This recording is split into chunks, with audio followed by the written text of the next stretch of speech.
What's up, everybody?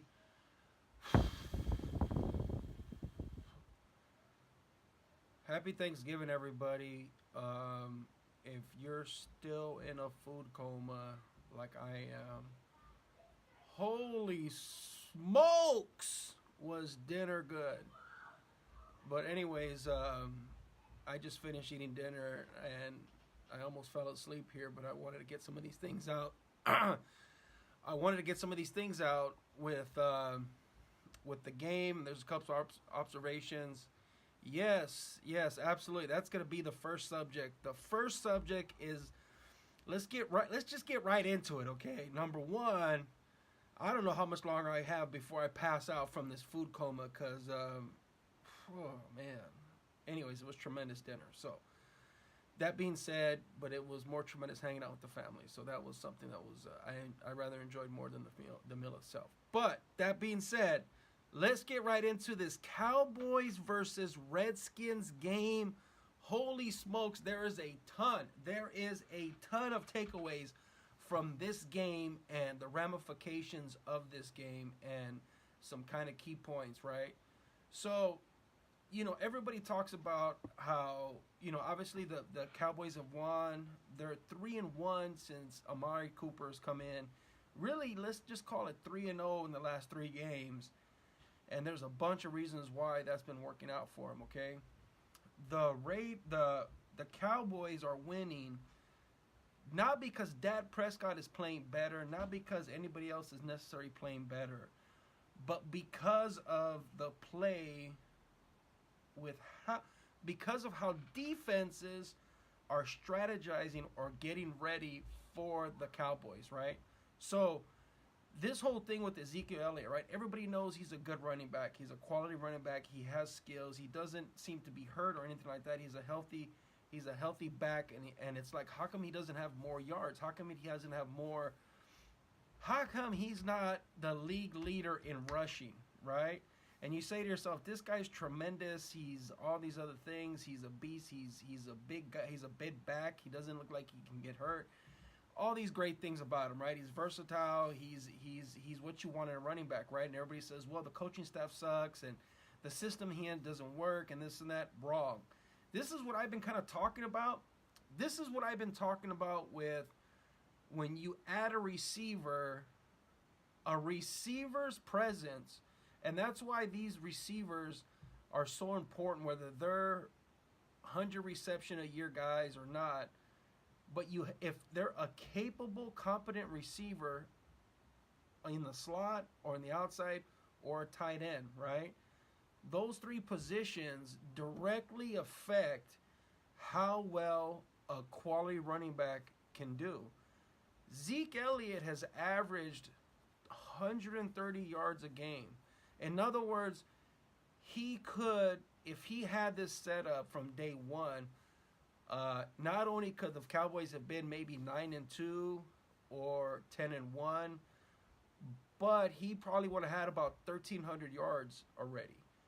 So this is an interesting that happened. As a result of this game, on his 3-game tear, where the use of Amari Cooper is obviously becoming evident that his addition has helped the Cowboys, not only Dak Prescott, but more importantly, the offensive line, and the most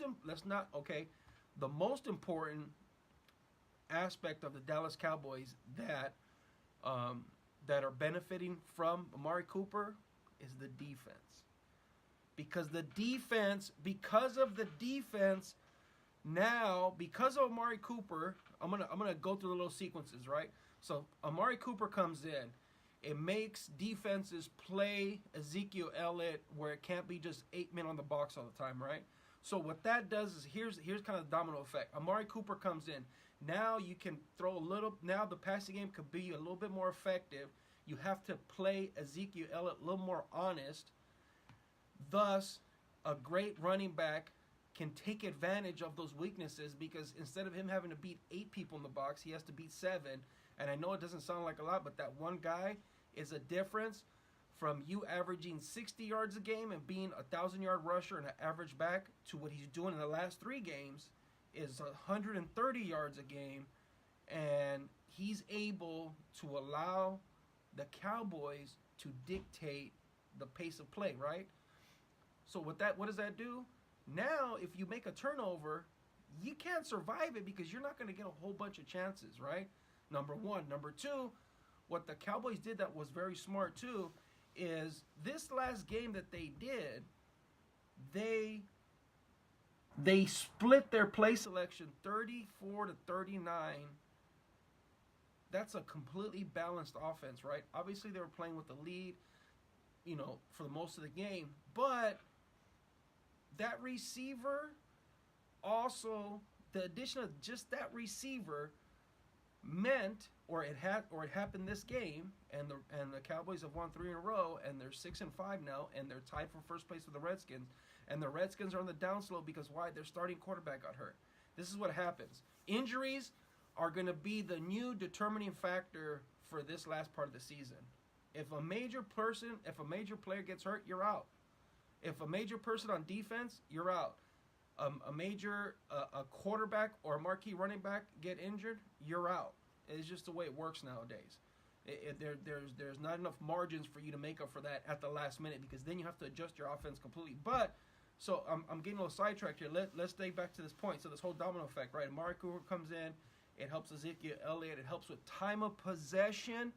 That helps the defense because now they don't have to be on the field longer than the offense has to be on the field.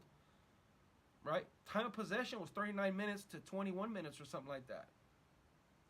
So that means that the defense is going to look better because of a receiver that arrived and was able to assist and adapt and assist into the current system. What's going on, Donald? How you doing, brother? And so that receiver has made the defense better. Isn't that crazy? One receiver can make a whole defense better. So to me, that's such an interesting dynamic of sports. This whole thing with football, where there's so many moving parts, how one part, an addition of a receiver, who is capable, by the way. Amari Cooper had 8 catches for 180 yards. Everybody says, yeah, but he had 1 catch for 90 yards, isn't that? You can't do that, okay? Sometimes, like a running back, they'll say he'll have 15 carries for 110 yards, right? They'll say, yeah, but he had 1 carry for 40 yards. But all those little carries led to that one big run. So you can't discount that. You can't say, well, you're going to take that out, and this is what he really averaged. Wrong. That's not the way it works in statistics. It's not the way it works in reality, okay? So the Cowboys did a bunch of good things there, right? Dak Prescott almost threw for 300 yards. I think if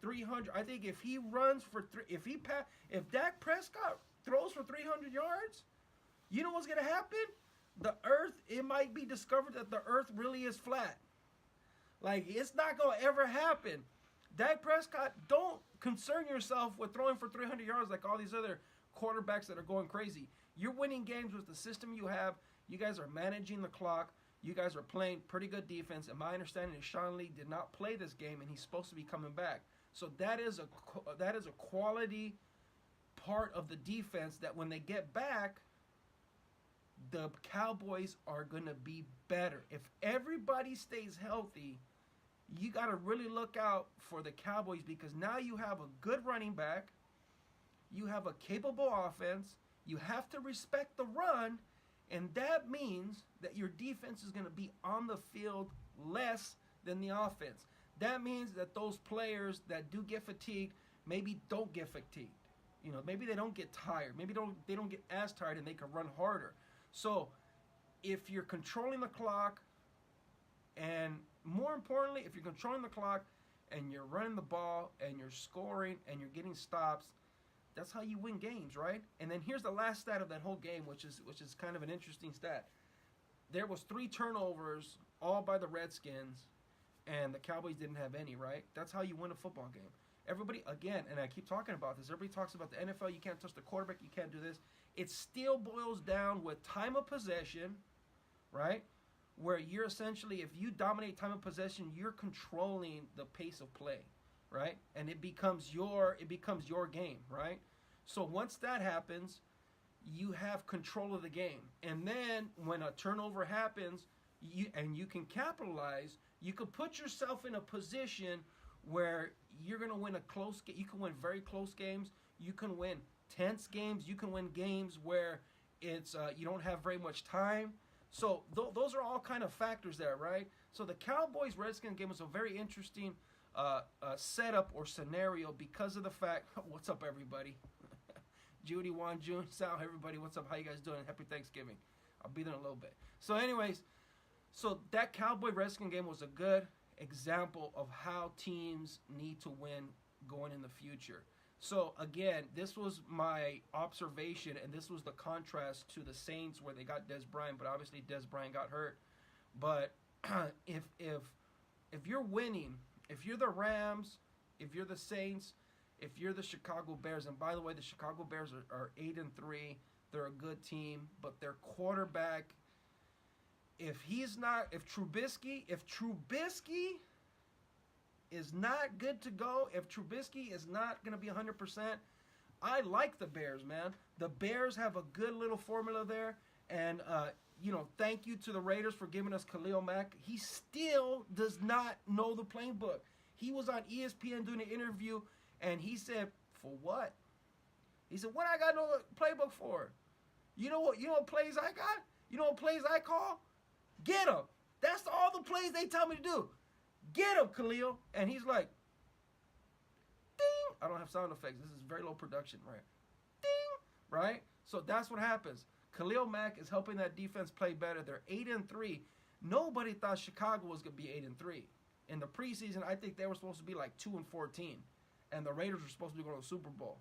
Wow. You see what's happening now? The Raiders, somebody said that the USC Trojans can beat the Raiders. That's what I'm hearing now. That's disrespectful. That's very disrespectful. So the Cowboys won. Another thing too is that have you ever heard of the term where they said that the Cowboys are America's team? The Cowboys are America's favorite team, and everybody says, well, no, they're not. They're just from Dallas, and it doesn't matter. Let me tell you something.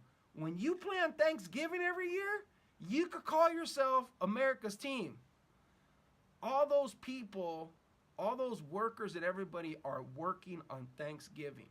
So that's the interesting aspect of, like, if you want to be called America's team, like the Patriots, you got to play on Thanksgiving, dude. I don't want to hear this other stuff about, somebody was telling me that the Patriots are America's team because they're a dynasty and Tom Brady and all this other baloney. Wrong. You got to play on Thanksgiving if you want to be taken seriously as America's team. It just does not work that way. America's team you got to play on Thanksgiving. You got to play on Thanksgiving. It's an interesting thing. I think the Cowboys have been playing on Thanksgiving for like 1,000 years now. So, that being said, good job, Cowboys. You followed through and you proven my point absolutely correctly. I was waiting for this game to be over so I can go on the sports show about it. However, the issue was that we had dinner and I went into a baby food coma. Hashtag Donna knows how to cook. Wow. And then so I was almost going. I actually took a baby nap. So I woke up and I was like, I gotta get this out of here because in sports, news travels fast. So and it comes and goes right away. So, anyways, that's topic number one. Let's end it with the Cowboys could theoretically win their division, make the playoffs, but the question is, who could they possibly face, right? So if you look at the NFC, right, you look at all the people that they got to face, right? So the Cowboys are good, right? They have a good team together, and they can dictate pace of play, and they can control the aspect. Judy, what's up, Judy? They can control the aspect of, they have a lot of good qualities about them, right? But they're in the NFC, and who do they got to face? The Saints, the Rams, the Bears, maybe the Vikings, and the Giants if they win all their games in a row. I don't know if they win 6 in a row and get into 9-7. I don't even know if that's good enough to make the playoffs. The Cowboys got to mess up. It looks like they're firing on all cylinders. Whoever gets hurt for the next 5 weeks, that's going to either knock you out the playoffs or you're going to get beat in the first round right away. So it's becoming more important to get home field advantage and getting that bye week because these are some good teams now. The NFC seems like it's a stronger division, a stronger conference. So I look forward to seeing these rest of the games. The Cowboys have their hands full, but they could still win. They play the Saints next. If they can beat the Saints, if they could do something against the Saints, then you better watch out because it seems like Ezekiel Elliot is. Oh, and that's another thing too. Ezekiel Elliot is now the NFL rushing leader, dude. He's now the rushing leader. So this Amari Cooper side effect. Amari Cooper put Zeke in the driver's seat for the rushing lead. He caught Todd Gurley today. I think he's ahead of him by, 40 yards now or 30 yards now. He caught him, dude. He caught him. He was trailing him all year long. He was down by as many as 200 yards, but his almost 400 yards in 3 games put him in a position where he's going to be the league leader in rushing. And, that comes, once contract time comes around, that's how you get the money. That's how you get the Khalil Mack money. So, that being said, I'm done with football. There's a bunch of other stories I could talk about the Rams and everything like that, but we're just going to keep it short. This is Thanksgiving. The next subject I want to talk about is the Lakers, right? The Los Angeles Lakers with LeBron James at the helm, Magic Johnson as president of operations. What is going on this year? I predicted 60 wins, right? Everybody's like, no, Reuben, you're crazy. You must be on peyote. You must be on shrooms, mushrooms, on every drug imaginable. # no, I'm not. But everybody said this can't be true. You can't be thinking that the Lakers are going to win 60 games. There's no way. Have you seen what happened do you see what's going on? Right now, 20% of the season is done, and they're trending. If they win the same amount of games, if they trend flat for the rest of the year, then they're going to get 50 wins, right? And then those first 3 games they lost at the beginning of the season were obviously as a result of this whole thing where LeBron James is not playing as many minutes in practice. So now they're finally getting together. But more importantly, I'm going to tell you this statistic that's a super interesting one that I found out that it's probably not a big mystery. This is not like a news flash. This is not like an ESPN, I scooped them, or, Fox News or whatever, right? Because they don't even talk about stuff I talk about. That's another thing, too. I still have yet to see some of these people calling or bringing up topics that I bring up in this manner. So, ESPN, holla at your boy. I'll go on the show. I don't know if you're ready for it, though. But anyways, the Lakers are 6-1 since they brought in Tyson Chandler. And this is another, the reason why I bring this up is because this is kind of this is connected to this whole, in the Cowboys Redskins, I talk about how Amari Cooper is a receiver and it's totally unrelated to the defense of the Cowboys. But this Tyson Chandler thing is the same. It's having the same effect, right? He's not even a starting center, but what's happening is he's able to bring effective relief for JaVale McGee, who traditionally wasn't really a full-time marquee player. I mean, he's a good player, capable, and let's not take anything away from him. However, he's been put in the spotlight, and he's been kind of leaned on by LeBron James a lot to help out in that system.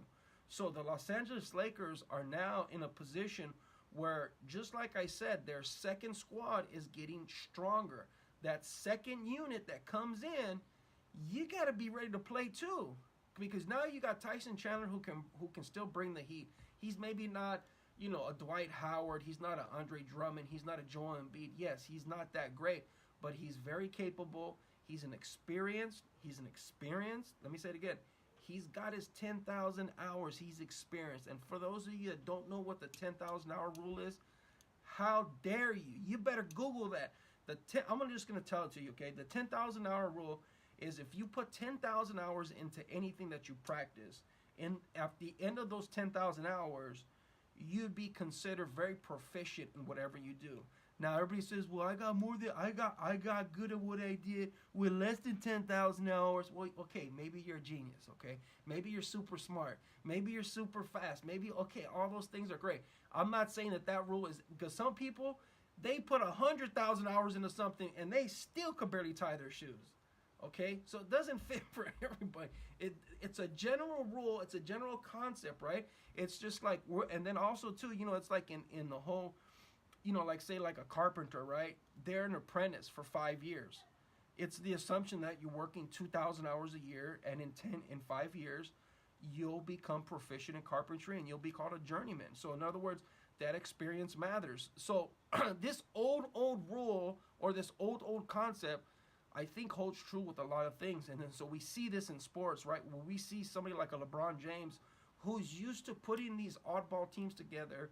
He's used to putting lesser parts. He's used to playing with lesser parts, and he's used to building something better out of what is less. The Cleveland Cavs last year weren't that good. But LeBron James managed to control the pace. He structured how the season went on. He did this kind of momentum building thing, right? Where at the beginning they were average, and then things needed to be changed. And if you notice that the structure, there was things kind of lacking. And then they kind of set up this move to make these changes, and the changes happened.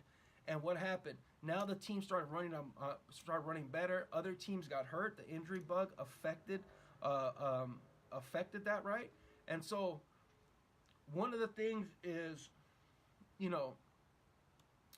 a person being able to do that, he has a lot of experience doing that. He's not only been playing a long time, but he's good at doing that. In Miami, there was a different dynamic, right? They built the first, some of the few, the modern day super teams, right? He put it all together. He made bold predictions. Everybody hated him for that, but so what, right? That's just having bravado and confidence, right? And so he came in and he adjusted. Everything got adjusted, right? And another indication about like how that kind of affects is that there was a power forward in Miami that came in. I can't remember his name now, but he came in and he was like a high scorer. He was the central piece in another team. He came in and became a role player, and that's how they won championships. It's the same thing that happened in Cleveland, where Kevin Love was the man in Minnesota. He was like a 25 and 10 guy all day. He came in and he just became a bit player. He became a supporting cast member to somebody who was quarterbacking the team from on the court. Not only did they have a head coach, but LeBron James becomes a kind of this weird, rare coach. It almost makes me think of Peyton Manning, where Peyton Manning started calling his own plays after a certain while, right? Peyton Manning got so good with understanding defenses, understanding schemes and strategy and all this, that they were allowing him to call his own plays. So there's very few people that even get to that point. Even if you're very good, it takes not only special abilities, but it also takes a special mind to be able to break down and make those decisions dynamically on the run, right? You got to not only be a quick thinker, but you got to also have a Rolodex memory, and you got to be able to break down scenarios. And it was funny because there was this interview that they did with LeBron James a couple months ago, where like he broke down what happened in like the last 3 minutes of a game like 15 days ago. Like he gave you the whole blow by blow, and what they did was they split screen they did like a split screen, and the split screen had what he said exactly happened, and he called it just right off his mind. So that tells you he has a Rolodex mind, okay? Obviously he has the experience, he has the 10,000 plus hours. This guy's got more minutes played, I think, than anybody in the history of the NBA. So, and he's still young. I think he's 33 years old. So you put all those factors that everybody says, well, he's done. He coming over here for hot. Do you remember at the beginning of the season, Skip Bayless, Shannon Sharp, Colin Cowherd, Rob Parker, all these other dudes, they all said, okay, Chris Broussard, all these people said, oh, LeBron James is not coming here to win championships. LeBron James is coming here for Hollywood. It looks like, obviously, that's not true. He's putting together a winning team. They have a winning record right now. I think they're 9-2. 9-2 in their last 11 games. And they've developed a strategy to deal with this Golden State monster where their top 5 are unbeatable. But let's look at what's happening with Golden State. Let's look at the Lakers and the Golden State Warriors. They're like mirrors in terms of what they've done, right? The Golden State Warriors their top 5. So I did a little research, right? I went on Rain Man, and what I did was I looked at the minutes played, right? So you don't want to take, so it's really like the first 4 players are like your marquee players on any team, right? They might not be good, but they're like you have in a starting 5, there's always one guy that's really not that big of a factor. I don't care what team it is. It's always the 4 people, and the Golden State Warriors' top 4 players, and we all know who they are, right? We know it's Kevin Durant, Steph Curry, what's his name? Klay Thompson, and Mr. Defense. Those 4 guys average 33 minutes a game, right? So those 33 minutes a game, I think, are the tops in the NBA. So that being said, the tops in the NBA, so when one of those guys gets hurt, their effectiveness decreases a lot, and that's what you're seeing with Golden State losing. Number one, they're not going to make any drastic moves because it's so early in the career, so early in the season, and they feel like they have time to let Steph Curry get better. In their head, it's almost like this sense of arrogance where they're thinking, you know what we're going to be able to do? We're going to be able to just make up for these losses. Now they're 12-7, and what's happening is now everything's opened up, right? Everybody says, well, and then, so the thought process is, we're not going to have to worry about it because we're going to be a better team when Steph Curry comes back. Is he going to come back? Is this injury really just going to be temporary? Steph Curry has a history of being injured, right? He's not exactly the most durable player. And if we want to look at opportunities, if you want to look at how do you play people, how do you strategize, you look at the difference, the contrasting difference between LeBron James's durability and Steph Curry's durability, right? There's a huge difference there. And so if we're looking at the season as a whole, the Houston Rockets are having some turmoil. Are they going to be able to bounce back and get it together? After the Carmelo Anthony experiment failed again. It never works. That guy, he can't help himself, dude. That's why everybody was saying. And then this has to do with the Lakers. This has to do with LeBron James. But I also called this too. Okay, when Kyrie Irving left the Cavaliers, right? Kyrie Irving, there was so much scuttlebutt. What's up, Diego? There was so much scuttlebutt about the fact that Kyrie Irving didn't want to play with LeBron James, which was absolutely false. I didn't believe that. The reason why Kyrie Irving left the Cavs, and the reason why this didn't surface, is because the owner fired the general manager, and that general manager was a key aspect or a key component in that whole team, right? He was a deciding factor in all that. He got fired because they didn't want to pay him they didn't want to pay him because Dan Gilbert is a cheap owner, and he didn't want to pay him, so that caused a trickle-down effect, right? So what happens is you firing the guy that helped us put this championship-winning team where there's never been a champion in Cleveland for the Cavs ever. So what happens? You fire that guy. So what does Kyrie Irving say? I'm too young. I have great ability. It has nothing to do with LeBron James, but because the Cavs control the narrative, the NFL, the NBA franchise, they control the whole narrative, right? It's just the way it works, right? There's only so much that a team could do, and Kyrie Irving's not going to blast them out on social media. But in order for Kyrie Irving to get traded, the narrative was it was because of LeBron James. And what that did was that soured LeBron James, and that's the reason why he's even in Los Angeles. LeBron James built a school, dude, in Ohio. You think he didn't want to stay there? Do you think for 1 second that he didn't want to end his career there? That's where you're wrong, because he was already doing all this Hollywood stuff from Cleveland. He already built that school. That school he built for $50 million was already getting done. And you say that's not a lot of money. He makes a lot of money anyway. Well, where's the school at, Michael Jordan? Where's the school at, Magic Johnson? Where's the school at, everybody else that makes big money like that? Tiger Woods. Where's your school at? Nobody built a school but him. Floyd Mayweather Jr., you making $380 million a year, and you about to go fight in China for another $260 trillion? You can't build a school? Shame on all you people, all you athletes that claim to be, of sound moral. Yeah, right. All those people I just listed had the opportunity to do something like that. And I'm sure they give in other ways. And I'm sure they do have tax write-offs that they enjoy contributing to. I appreciate that. And I know that sounds a little disingenuous, but he built a school. So for people to say that he never wanted to be in Cleveland anyway, that he's glad that he's gone, that's where you're wrong, man. Hollywood was pursuing him in Ohio because he's a game changer. He's what they call, Eric Mangini said it on Fox Sports, he's a force multiplier.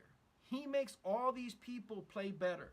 You watch and see how Lonzo Ball improves as time goes on. You're going to watch and see everybody already talked about Ingram, right? I don't know why I can't remember everybody's name right now, but Ingram, that damn turkey in that food coma is getting to my brain. Hashtag. I look drunk and I haven't had a drink all day. What's going on here? Turkey. So good though. Can't stop. So anyways,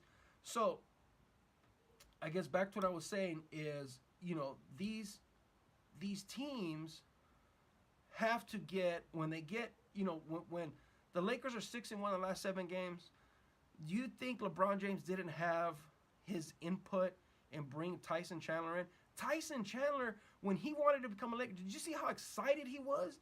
Did you see his energy? Do you think that Carmelo Anthony could bring that type of energy where Tyson Chandler was just happy to play with LeBron James, where he was just happy to be there? Did you see his enthusiasm, his energy? How do you beat that? If Tyson Chandler is old and washed up, he's 36 years old, he's been playing the league for 17 years, all this other stuff like this, but the energy that he's displaying as a result of being part of this winning idea, that's a huge thing. That's a huge thing when you look at it conceptually, right? When you add pieces, do the pieces even want to be there, right? What's your motivation? Yeah, Tyson Chandler knows that he's not going to get a $50 million contract. He knows he's at the end of his career, right? So look at the difference from him, where Carmelo Anthony goes to Houston, and there's really no enthusiasm. He's like, yeah, I'm coming here because I'm the product. I'm the reason why it's going to be better. And it didn't work out again, right? There's a whole list of players that's happening to, right? So how do you do that when a player wants to come and be part of a winning team or winning idea or winning concept or to have fun? That's a huge game changer, dude. When was the last time you saw somebody enthusiastic about becoming a Laker? For a long time, and we're talking 4 or 5 years, it was a situation where people are avoiding becoming a Laker, a Los Angeles Laker. People were going to the Clippers. I'm going to say it again. I almost had a heart attack thinking about the fact that players would rather play for the Clippers than the Lakers. The Clippers don't. Lakers is Los Angeles, man. If you're a Clippers fan, go move to Orange County. Go move to San Diego County. Go move to the Inland Empire. I'm not saying you're not welcome, but you're not welcome. The Clippers and people want players, obviously, were looking to play there because they thought they had something there when CP3 and all these other players were there. But obviously that imploded and blew up in their face, and the Clippers are back being the Clippers. They have a new owner, but the culture hasn't changed there. They're accepting of their losing, so that's what you have. Now we went 5 years with this whole thing where we couldn't win a game to save our life. We had the worst 5-year stretch in Lakers history. But again, you bring in somebody that is not dynamic, but and I use that big word a lot, but Magic Johnson is such a game changer. And again, these people in sports commentary, they like clicks, right? They love the idea of selling. Magic Johnson's not qualified. Magic Johnson can't do it. Are they saying that now? Stephen A. from ESPN said that y'all just trying to get clicks. You're not reporting. None of those people are reporters. They're just entertainment people. They're not even reporting on reality no more. You look at all that. They're not even bringing up any of the stuff that I'm talking about. It's not because it's not interesting. It's because it doesn't get clicks. People love clickbait.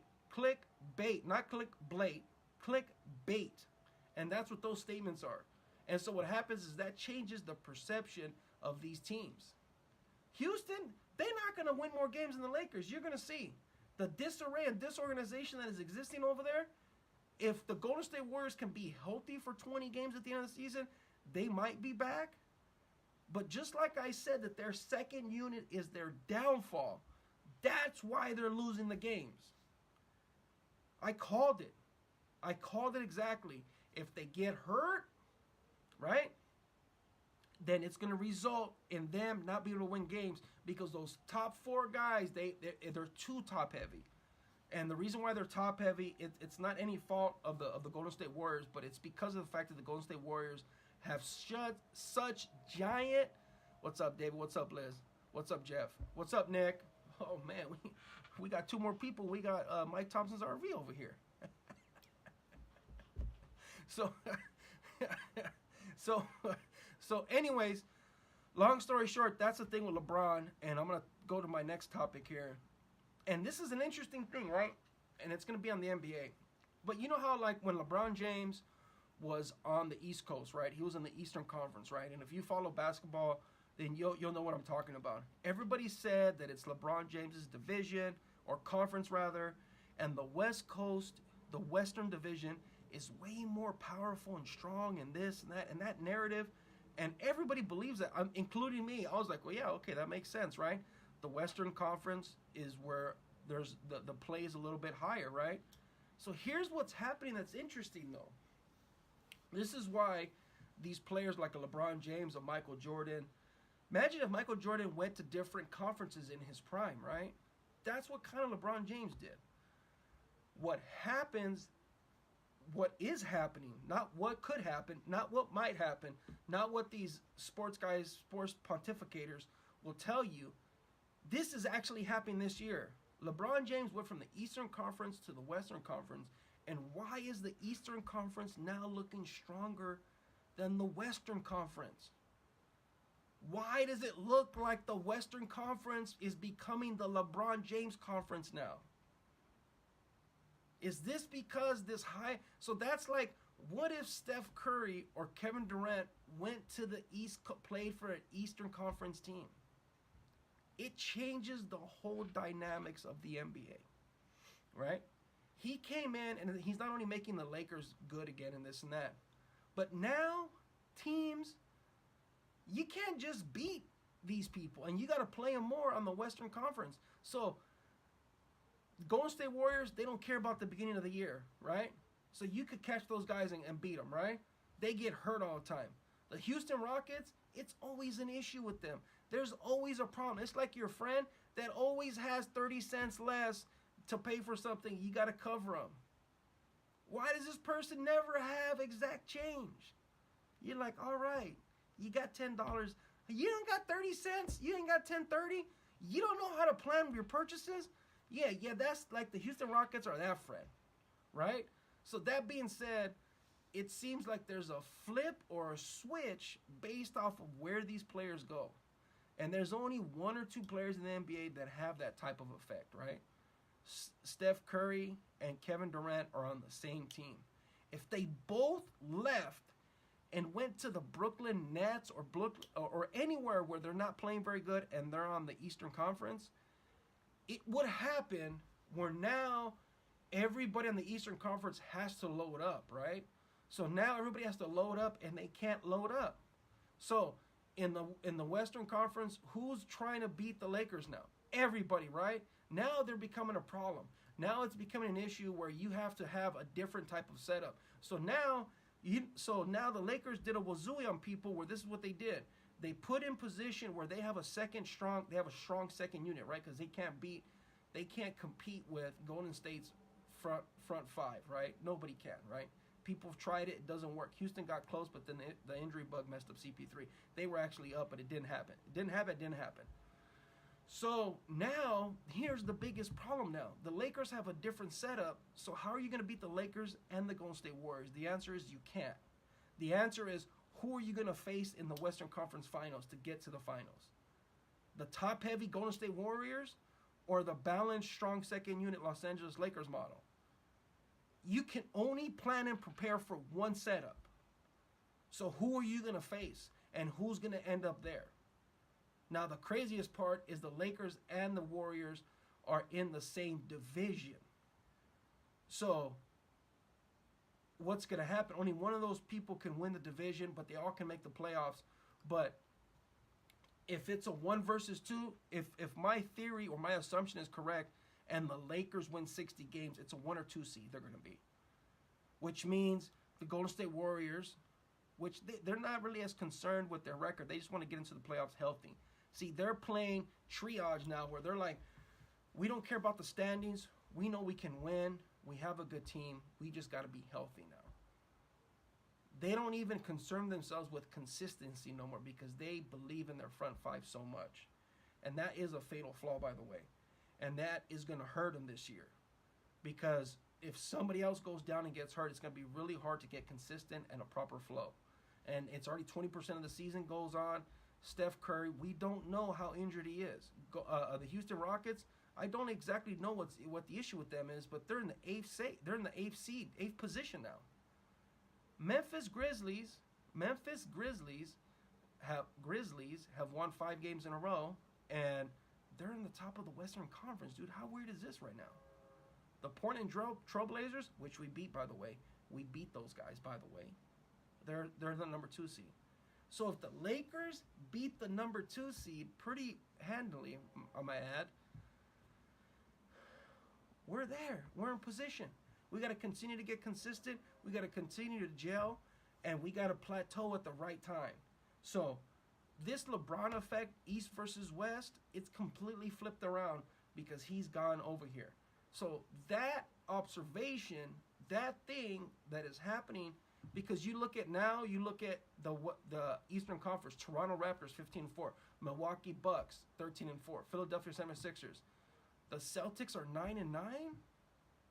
Were the Celtics supposed to be the team to beat? The Orlando Magic are 9-9 and they're on the upswing. Kawhi Leonard and the Toronto Raptors? Did the Toronto Raptors get the LeBron James of the Western Conference? Because Kawhi Leonard can play him some solid defense? Is he really 100%? Is he going to be the big factor? Because Toronto's in first place. Toronto won 60 games a couple years ago, but then they fizzled out, right? Was Kawhi Leonard that much of a factor defensively? Was he part of the reason why the Western Conference was so strong?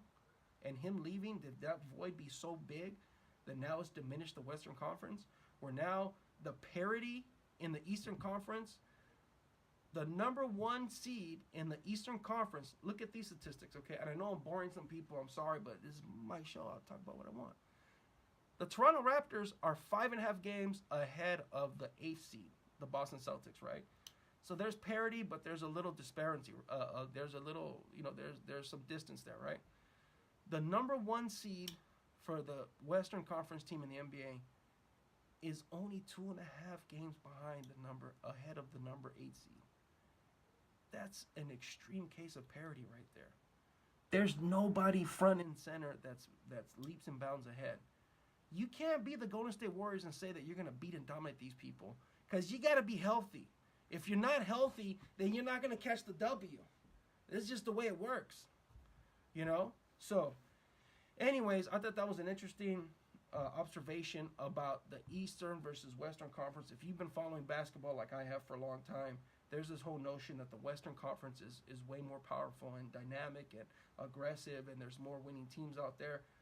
But it seems like the Eastern Conference, they were only trying to beat LeBron James, and he's went to the finals 8 years in a row. So there's a big reason why you should do that. If a guy goes to the finals 8 years in a row, regardless of teams, and you've been on the Eastern Conference, what happens? you only need to plan to beat that team and that style of team. So when another team comes in and they have a different style, it's hard to beat those people too. So that's what you're seeing with the Golden State Warriors and Los Angeles Lakers. They changed their setup so that they're opposite of what the Golden State Warriors are. How ingenious is that? How Magic Johnson is that?